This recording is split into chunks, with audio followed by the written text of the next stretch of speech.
Hoje nós temos aqui uma edição especial nessa nova programação que você acompanhou agora há pouquinho, né, durante todo esse período, da nossa Record News. E nós temos uma entrevistada no nosso estúdio de Brasília, que é a porta-voz nacional do Partido Rede e Sustentabilidade, ex-ministra e ex-senadora Marina Silva, que está aqui conosco. Ministra, muito obrigado pela gentileza, é uma honra tê-la aqui na nova fase do Jornal da Record News. Eu é que agradeço. Marina, eu vou chamá-la de Marina respeitosamente.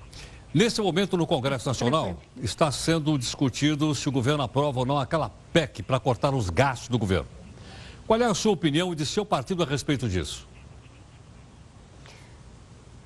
Com certeza há necessidade de conter o processo desenfreado de aumento do gasto público. No entanto, nós temos um processo bem complexo com uma medida que congela o orçamento para investimentos na área de saúde, na área de educação, por cerca de 20 anos. E isso tem um nível de dificuldade muito grande, mas, sem dúvida, há necessidade, sim, de medidas de conter o gasto público, porque nos últimos anos nós tivemos um processo desenfreado de aumento da dívida pública e, com certeza, não há como continuar gastando mais do que se tem capacidade de arrecadar, sobretudo em um momento de crise. O grande problema é que, no momento de crise, os setores mais frágeis da população também precisam de investimentos, principalmente na prestação de serviços públicos de qualidade para o atendimento de saúde, para o atendimento da educação, que é estratégica para o desenvolvimento do nosso país. E essa medida, até por ser feita no olho do furacão, é como se ela congelasse a democracia por 20 anos e o governo ainda coloca a maior parte das ações que têm que ser tomadas para o próximo governo, porque ele entrou para diminuir o gasto público, mas em vez de diminuir, ele foi aumentar para 170 bilhões a possibilidade de endividamento do Estado. Agora, Marina, de certa forma, essa situação é uma situação que vem do passado, inclusive esse déficit de 170 bilhões, ou o governo gastou mais quando disse que ia economizar? Olha, o governo aumentou, digamos assim, o seu espaço orçamentário para poder gastar mais sem incorrer em descumprimento da lei fiscal. Mas disse que ia reduzir e aumenta gasto público. A gente não tem ilustração. Pois não, Marina. Nesse momento, o Brasil precisa se ater para um processo difícil que nós estamos vivendo. Porque se de um lado, como eu já disse, não há como manter esse processo desenfreado de aumento do gasto público, por outro, é preciso abrir esse pacote com tudo que tem dentro dele para evitar que a gente acabe prejudicando aqueles que estão mais fragilizados. Nesse momento, nós já temos milhões de estudantes que não estão tendo mais acesso ao provimento de educação através dos mecanismos de financiamento de que dispunha. Então, a educação no Brasil não pode ser congelada por 20 anos no nível de péssima qualidade que temos ainda a serem resolvidos. Marina, como a sessão está em andamento na Câmara dos Deputados, como é que o seu partido vai votar hoje? Ou daqui a pouco, ou na madrugada de amanhã? A Rede, ela tem 4 parlamentares na Câmara dos Deputados e um senador no Senado. Esse debate tem uma dificuldade na bancada da Rede, até porque são parlamentares que vêm historicamente de suas trajetórias e essas trajetórias, obviamente, que não mudam simplesmente porque eles agora entraram num partido que acaba de fazer 1 ano.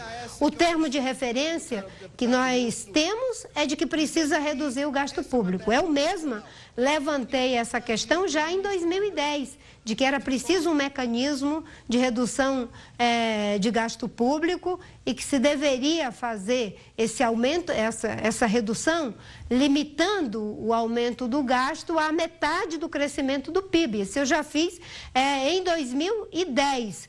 E em 2014 levantei também essa questão. Mas, obviamente, que aquilo que vem como cultura do processo político que eu vivenciei em 2010, 2014, tem que ser adequadamente processado pela bancada, porque é uma bancada que tem pessoas que vieram de diferentes lugares. Marina, se fala muito que essa conta, não é? A conta que da dívida pública vai ser paga pela parte mais frágil da nossa população, pela parte mais pobre da população e não por aqueles que têm mais dinheiro. Você concorda com isso? Há uma forma de cobrar mais de quem tem mais e não cobrar de quem não tem? Com certeza, é um momento em que se está exigindo o sacrifício daqueles que a vida já os sacrifica, que são as pessoas, inclusive, que agora estão desempregadas. E uma pessoa desempregada, com inflação alta, com juros altos, se ela pelo menos tiver um bom serviço de saúde, um bom serviço de educação, atendimento à moradia, algum transporte de qualidade, meio e segurança para o risco que a população o tempo todo vive, isso reduziria muito a penúria. O problema é que há uma combinação de dificuldades que as populações mais vulneráveis enfrentam e que, com certeza, é ela que paga o maior preço, que tem o maior custo dessa crise. O governo da presidente Dilma, com as medidas erráticas que tomou ao longo do tempo, nos levou a essa crise e eu sempre digo, essa crise foi produzida pelos partidos que ganharam a eleição negando a realidade que já estava posta de que chegaríamos a essa situação que estamos vivendo, que foi o PT e o PMDB, ou seja, a presidente Dilma e o seu vice. E agora, no olho do furacão, se exige sacrifício para a população. Obviamente que não pode ser apenas ajuste fiscal, tem que ser ajuste Brasil, e o ajuste Brasil passa por um projeto que aponte quais são os rumos que nós queremos seguir, o que nós queremos alcançar com essa transição, porque se for para transitar para o passado, isso não vale a pena, não é? O que o governo de fato está pretendendo fazer quando sinaliza que a educação pode sofrer uma descontinuidade brutal nessa nova proposta. Isso a sociedade tem que debater. Quando as coisas são feitas no olho do furacão, no meio da crise, com a dificuldade na escala em que ela está posta, você acaba prejudicando o debate democrático. Mas, obviamente, que ninguém defende que o país continue se endividando, né? Eu sei que as pessoas que elaboraram, alguns técnicos, são pessoas altamente competentes. O problema é que você tem que associar competência e democracia, né? Democracia e justiça social. E, como você disse, os mais frágeis acabam pagando o maior preço. E é isso que precisa ser debatido nessa proposta de ajuste que não está adequadamente encaminhada. Marina, na sua opinião, está afastada definitivamente a hipótese de uma antecipação das eleições gerais do país, que estão marcadas para 2018, entre elas a eleição para presidente da República do país? Olha, Heródoto, eu advoguei e continuo advogando de que o melhor caminho para essa crise era, sem sombra de dúvidas, a decisão do TSE.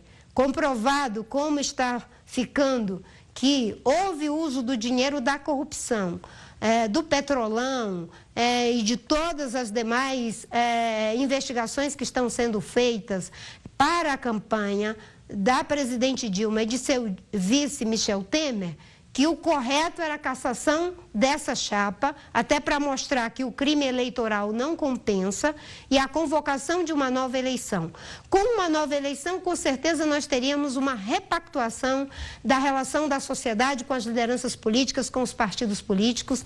Eles seriam obrigados a ter que reconhecer a gravidade da crise, apresentar um programa, pactuar o que vai ser feito com a Previdência, o que vai ser feito em relação ao Pacto Federativo, porque Os estados e os municípios estão completamente falidos. O que vamos fazer com o grave problema da segurança pública, onde cerca de 57 mil pessoas são assassinadas todo ano, a maioria as pessoas de comunidade, jovens e negras, numa faixa até 27 anos. Ou seja, todos esses problemas, inclusive da inflação, dos juros altos, do desemprego de 12 milhões de brasileiros num país que até ontem tinha pleno emprego, teria que ser debatido. Esse seria o melhor caminho. Né? O impeachment não é golpe. O problema, como eu tenho dito, é que ele tem legalidade, mas tem dificuldade de alcançar a finalidade de passar o Brasil a limpo e de fazer uma transição com legitimidade. Não é? É óbvio que ninguém torce pelo quanto pior, melhor. Temos uma equipe técnica competente. O problema é que, no meu entendimento, essa equipe não está dizendo claramente que é mais do que um ajuste fiscal. Tem que ser o ajuste Brasil. E o Brasil está transitando para onde? Está transitando para ser um país da economia de baixo carbono, para ampliar cada vez mais uma matriz energética limpa e diversificada, para investimento em educação, pesquisa, tecnologia e inovação, para uma agricultura que aumenta a produção por ganho de produtividade, por uma política fiscal que coloca no centro da questão a questão da simplificação, ao mesmo tempo da justiça tributária, no uso correto dos recursos. Tudo isso é uma agenda que você poderia legitimar em um processo político em que o eleitor não é dispensado dessa equação. Marina, praticamente todos os dias, nós e todos os veículos de comunicação acompanhamos as novidades que ou emergem da chamada Operação Lava Jato, ou das investigações do Supremo Tribunal Federal, ou na Vara Federal de Brasília e vai por aí afora. E hoje nós tivemos mais uma notícia de um novo indiciamento do ex-presidente Lula. Na sua opinião, está havendo uma perseguição de caráter político, de caráter judicial, da Polícia Federal, do Ministério Público contra o ex-presidente? As investigações, elas alcançam um conjunto muito grande de denunciados, investigados e lideranças políticas de todos os partidos.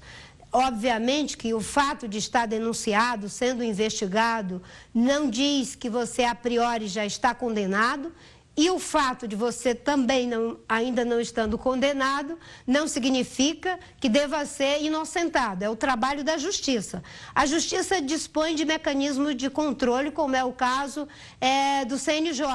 E qualquer questão que envolva qualquer tipo de dificuldade em relação ao amplo direito de defesa, existem esses mecanismos de controle. Mas o que eu tenho visto é uma ação feita para passar o Brasil a limpo, alcançando lideranças políticas de todos os partidos, pessoas ligadas às empresas, para mostrar que no Brasil não haverá mais nem a expectativa e nem a quase certeza da impunidade. A lei deve ser para todos, para mim, para o Lula, para o Aécio, para o Fernando Henrique, para o Serra, para o Temer, para todas as pessoas. Eu acho que a Lava Jato está dando uma grande contribuição no sentido de fazer na prática uma espécie de reforma política, desmontando os esquemas de corrupção como o do Petrolão, todo esse processo também que envolve aí os fundos de pensão, tudo isso que está vindo à tona com as investigações que a Justiça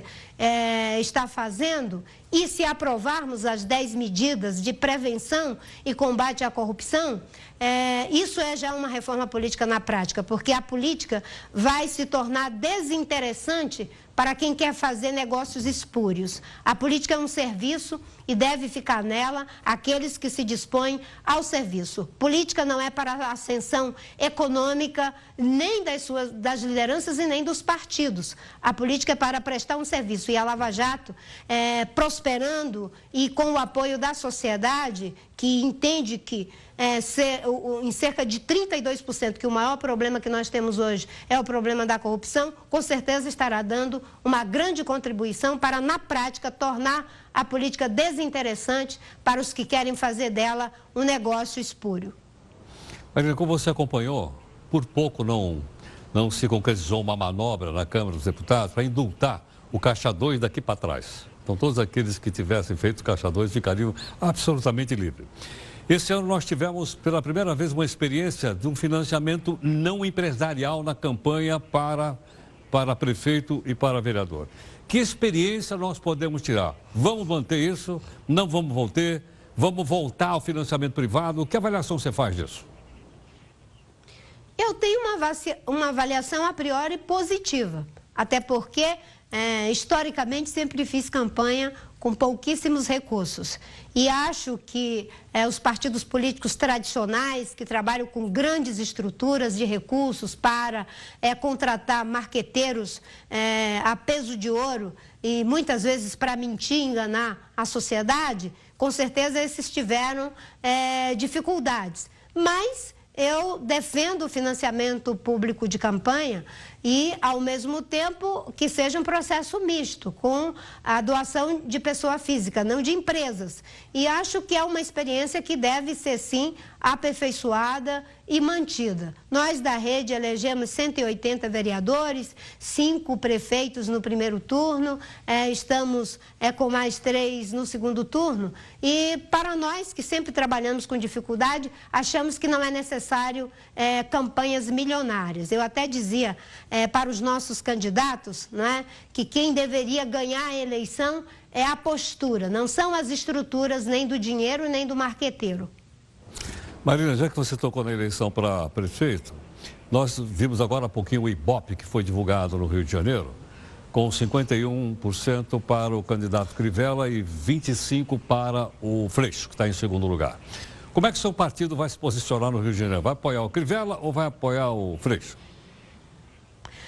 A Rede Sustentabilidade, o nosso candidato, que foi o nosso deputado Molon, logo que terminou a eleição, ele já manifestou o seu apoio ao Freixo e a Rede do Rio de Janeiro está apoiando o Freixo. O próprio Freixo disse que ele não quer nacionalizar a campanha e de que ele não queria lideranças nacionais dos partidos e chegou a me citar no seu processo político, mas a Rede no Rio de Janeiro está apoiando, sim, a candidatura do Freixo. O importante é que temos uma democracia que, mesmo em meio a uma das piores crises políticas que a gente está vivendo, foi capaz de participar de um processo eleitoral, de dar sinais muito importantes e relevantes para essa crise política e principalmente para as lideranças e os partidos, no sentido de que a maioria das pessoas não quiseram votar. E nos lugares aonde votaram, com certeza fizeram isso também com um certo estranhamento. E nós da Rede compreendemos esse processo como sendo muito rico para essa aprendizagem. Não tivemos um desempenho eleitoral em São Paulo e Rio de Janeiro como gostaria de ter. Estamos avaliando esse processo, mas acreditamos profundamente de que a sociedade está fazendo também o seu experimento agora. Ela está muito mais criteriosa em relação à escolha e eu espero que isso processe. O problema é que no Brasil, há muito tempo, a política deixou de ser exercida em torno da esperança. As pessoas estão se mobilizando muito mais em torno do medo. É o medo de perder o Bolsa Família, é o medo de alguma coisa, enfim, é muito mais em função do medo de perder algo do que a esperança de conquistar melhores condições para o país, para o Estado e para o município. Marina, a nossa equipe de reportagem também no Paraná nos mandou a informação hoje, sendo que mais de 80 escolas do Paraná foram ocupadas hoje pelos estudantes que discordam da maneira pela qual a reforma do ensino médio está sendo apresentada pelo governo, que foi através de uma medida provisória, como você sabe. Do outro lado, o governo disse que essa reforma estava rolando há mais de 20 anos no Congresso e não se resolvia. Precisa fazer essa reforma de ensino médio? Se precisar, de que forma? Bem, a reforma estava sendo feita, claro que é necessária. Nós temos uma evasão escolar muito grande no ensino médio. Obviamente que isso tem a ver também com aquilo que acontece no ensino fundamental, no ensino básico, onde as pessoas têm hoje uma série de dificuldades que precisam ser resolvidas. Mas quando se trata do ensino médio, nós temos aí uma evasão escolar muito grande. O debate que estava acontecendo sobre a reforma ele estava sendo feito em uma comissão especial, já estava com um processo bastante adiantado, com a participação de diferentes setores da sociedade ligados à área de educação, inclusive o movimento Todos pela Educação, e o governo, negligenciando o processo, transforma todo esse esforço que já vinha sendo finalizado desde o governo da presidente Dilma, que foi quem iniciou esse processo, quando o Temer ainda era seu vice, agora transforma numa medida provisória. É claro que as pessoas, às vezes, elas acham que os fins justificam os meios, mas eu acho que fazer por medida provisória mudanças tão relevantes, inclusive com alterações que nem sempre podem levar ao melhor resultado que esperamos ou que desejamos, não é o melhor caminho, até porque nem precisava. Esse assunto já estava em fase de finalização na comissão especial e o governo acabou atropelando o processo e transformando numa medida provisória que é vista pela sociedade e pelos estudantes como sendo uma medida de cima para baixo, quando, na verdade, poderia ter sido um processo diferente, valorizando o processo e o debate sobre uma questão tão importante em um momento em que o ensino precisa ser não apenas valorizado, mas, inclusive, reinventado em muitos aspectos, em que os professores precisam ser valorizados economicamente, do ponto de vista da formação e até mesmo do ponto de vista simbólico, em que a educação integral precisa ser feita considerando o novo universo de aprendizagem que as nossas crianças e os nossos jovens passaram a ter com o avanço da tecnologia da informação e com a grande quantidade de mudanças que você tem ao longo da vida nas suas profissões ou nos papéis que você profissionalmente haverá de desempenhar. Ok. Marina, antes de agradecer a sua gentileza de estar aqui conosco, uma última pergunta muito rápida. Você é candidata à presidência da República em 2018?